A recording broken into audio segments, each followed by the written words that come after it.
On September 1st, 2024, Stephen Frayne Bailey killed 2 people and changed the lives of many others forever when he drove his car through the patio at Park Tavern in St. Louis Park.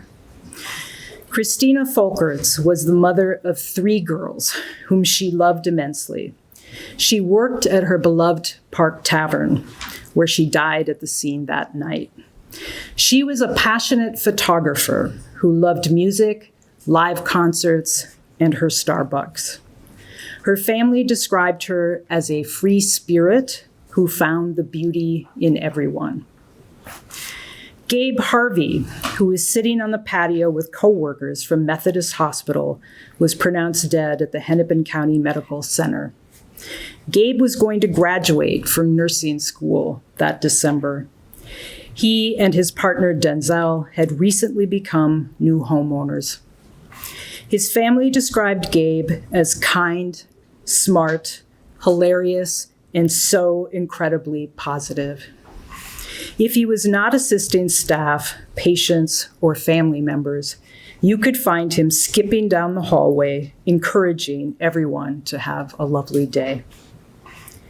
Several other people were injured, some critically, and many more were traumatized by the completely unacceptable actions of one individual.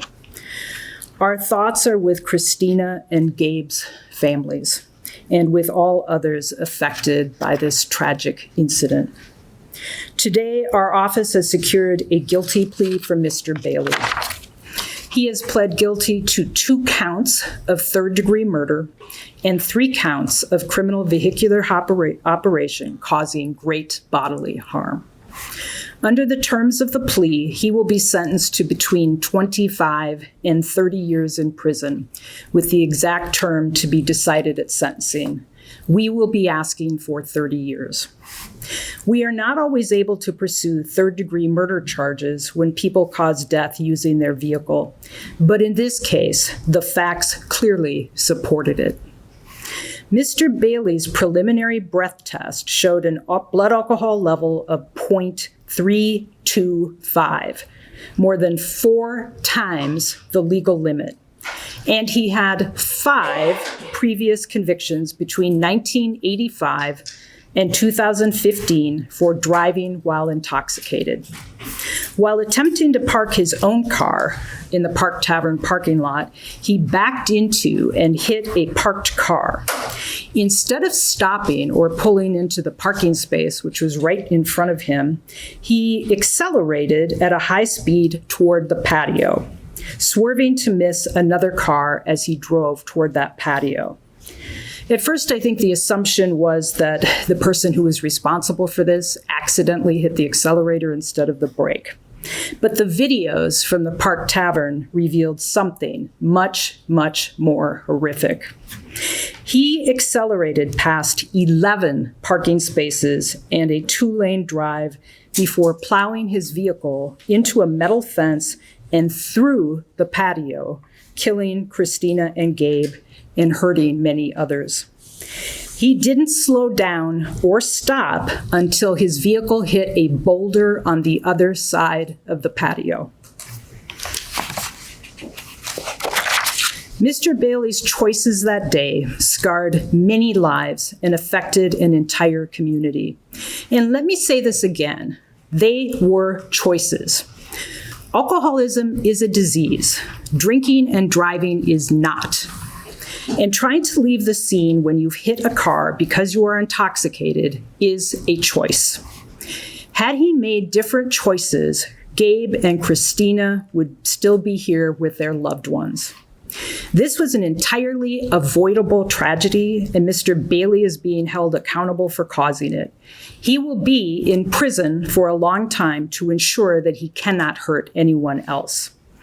I also want to take a moment to make a broader point. There are many, many options to get where you need to go safely. There is no excuse for drinking and driving. Do not put your own life at risk. Do not put others' lives at risk. Make safe driving choices and take care of your neighbors and your communities. We have Nadia Mohammed, the mayor of St. Louis Park. I will take some questions, but I want to give you the opportunity to hear Mayor Mohammed and to ask her questions. Thank you to both you and your office for putting this together and for all the work that you do in this case, that you have done already in this case. I will keep my remarks brief and short. First and foremost, I want to start with my sincerest condolences to the families and their friends. What has happened was a complete tragedy. What happened in St. Louis Park last September was completely preventable. Let me say that again because it's already been said. This was completely preventable had one person made a different decision. This act has left a permanent scar on our community and an establishment with a long and treasured history in St. Louis Park. Every time I think about that day, I am still in mourning. Had one person decided against driving while drunk, two valued members of our community would still be alive. Christina and Gabe would have left Park Tavern that lovely fall day and carried on with their lives. Their friends, families, children, co-workers, and loved ones would not have been left with a hole in their hearts. Many others who have survived this incident would not have endured physical injuries and mental trauma. The police officers, firefighters, and others who have arrived at the scene to help will never forget what they have witnessed that terrible evening. While today's decision provides some comfort, it won't return Christina and Gabe to their families and friends. It won't heal the physical and mental injuries suffered by those who were there and those who responded to this incident. But if there are any positives here today, it's the hope that we can ensure what happened in St. Louis Park never happens in our state again. Legislation strengthening Minnesota's DWI, sponsored by our very own House Representative Larry Kraft and other SLP legislators, have passed the House, and that we're hoping that it will pass the Senate as well. And of course, I will be there and invite everybody in this room to be there when the governor signs it into legislation, making it harder for drunk drivers to get behind a wheel. Of course, you can help as well. It's been said a million times, and it's worth repeating again. If you drink, don't drive. Make safe choices. That is how you can honor the memory of those who were killed and injured in this tragedy and every other tragedy caused by drunk driving. Please ensure the safety of our community. Hold yourselves accountable, for if you don't, the law will. So thank you. Thank you again.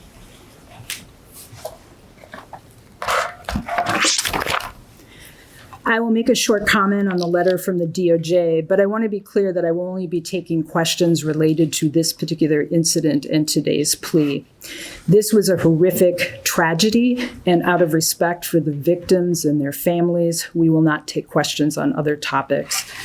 Because it's an open inquiry, we can't comment on the DOJ investigation, but we are fully confident in that our policy complies with the law.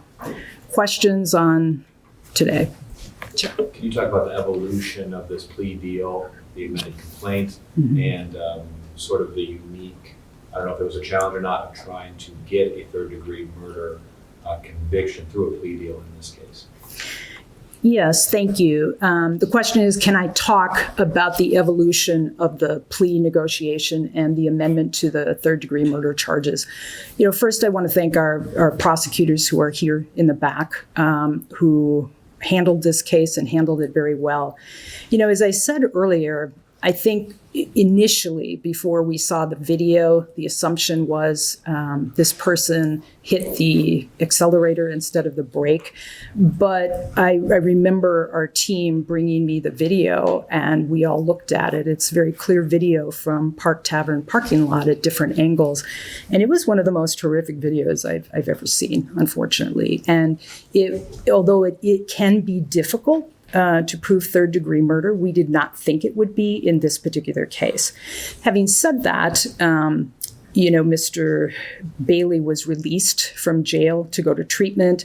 I'm sure, I won't speak for him, but I certainly know from the perspective of a person who's out of custody, looking at a lengthy prison sentence, especially when it's been amended to third-degree murder, can take a while to understand that that is going to be your consequence. So I know, as with any negotiations, there were back and forth over a period of time. But we did land in a place which is actually the sentence will be greater than what you would get for an intentional murder. Is there a part of, in court today, there was a discussion about the fact that this man has had a number of prior DWI convictions. He's gone through classes, education, all of the things that are the standard operating procedure for how the state deals with those kinds of actions. And obviously there's legislation that's being introduced to try to change some of those laws. But in terms of how a county prosecutor views trying to stop this kind of tragedy, does getting a plea deal at this level increase maybe the notion to members of society that there can be higher repercussions if you don't think before you drive drunk?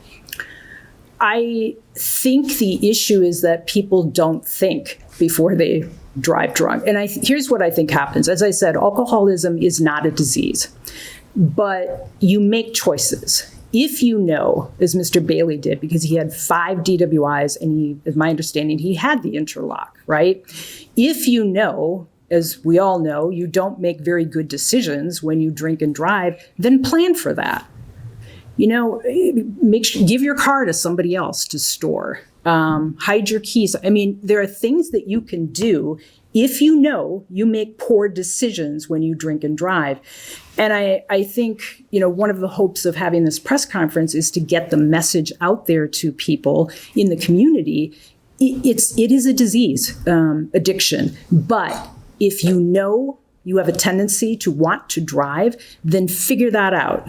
Take a ride share, get rid of your car, but also to family members, friends, and loved ones. If you know that somebody has an addiction to alcohol and they drive, or you see that they're under the influence, make sure they don't drive, because there are plenty of options. And so, as I said, he had 5 DWIs, and I'm not sure what could have stopped him from getting into that car other than his own choices. I know that there's legislation that would keep interlocks on for longer periods of time. Ultimately, it is, I think, a lot about personal responsibility when you were in that situation, and the responsibility of the community to make sure everybody understands drinking and driving is not okay. There are many people, most people who come in here on their first DWI never come back.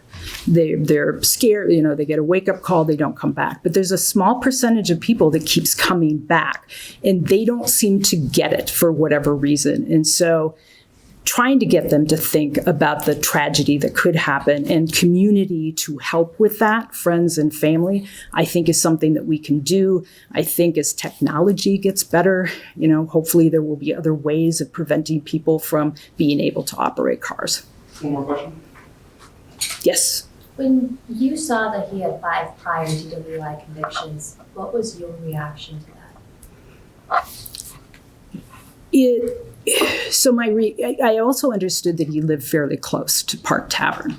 And in really watching the video, what struck me were all of the choices he could have made. So he could have walked. He could have taken rideshare to Park Tavern. As you can clearly see him come into the parking lot, and there was a space he drove past, and then he backed up into another car. And rather than stop, pull into that space and go into Park Tavern and say, hey, I hit somebody's car, and exchange insurance information, he knew he was in trouble because he had been drinking. And then the choice, and it was a choice, to really try to get out of there to avoid consequences. And looking at the video and seeing him accelerate into this group of people that was just minding their own business, having a good time, celebrating what they were there to celebrate. There's also there was a child sitting at the table, a baby. And a man you can see sees the car coming at them and dives across the table. And you see the woman with the child, and the man was injured, I think. He can't walk very well. But you see all of these people going about their business. And just to think of all the different places he could have made different choices. And I suppose it's not a surprise that he had prior DWIs, because as I said, people tend to come back. If you have 3 or 4, 5, 6, we see many people with DWIs. And so I wish he had made different choices. There's nothing, even though we're going to get a lengthy prison term here, it's not going to bring loved ones back or undo the tremendous injuries that happen to people. And so I hope that people will think about this, think about their friends and families who may be struggling with addiction, and take action to make sure this doesn't happen again. You support the Senate bill? The bill going before the Senate today, in support of it? Yeah, I think anytime, do I support the Senate bill? I think the data, and I think Representative Kraft was talking about the data that supports if an interlock is on, it's much less likely, and people can't get into the car and drive. Certainly they can get other cars, but what struck me too is that he had the interlock apparently, and then a short time after it came off, he drove. And so that's why I say I think we have to look at technology to see what we can do to keep people who've been drinking out of cars. Thank you.